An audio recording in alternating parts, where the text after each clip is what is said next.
అనేది నిగ్రహం కోసం మాత్రమే. మహాబలిపురంలో చెక్కించాము తమిళనాడులో. మేము ఇద్దరము ఈ కార్యం కోసం పుట్టినామని మేము డిసైడ్ అయినాం. దేవుడి కార్యం చేసినన్ని రోజులు మాత్రం మాకు ఎటువంటి ఇబ్బందులు లేవు ఈ రోజు కూడా. ఇంత కాంక్రీట్ ఏరియాలో, ఇంత రష్ ఉండే ప్లేస్లో ఇక్కడ మాత్రం ఒక ప్రశాంతత కనిపిస్తుంది. అంటే ఆ దైవ శక్తి ఇక్కడ ముందు నుంచే కొలువై ఉంది, విగ్రహ రూపంలో మనకు దర్శనం ఇస్తుంది.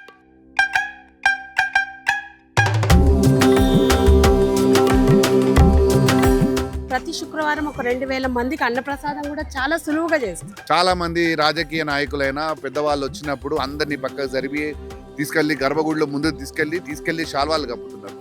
ఆ తప్పులు మాత్రం చేయకండి. ఏ గుళ్ళల్లో కూడా దేవుడి కంటే ఆయన గొప్ప గాడు కదా, దేవుడిస్తేనే ఆయనకు ఆ పదవి వచ్చింది.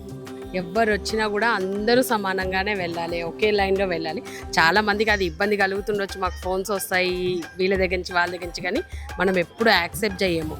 ఈ గుడిలో మనుషులకు సంబంధించిన పూజలు ఏవీ జరగవు. ఇది లోక కళ్యాణార్థం కట్టిన గుడి.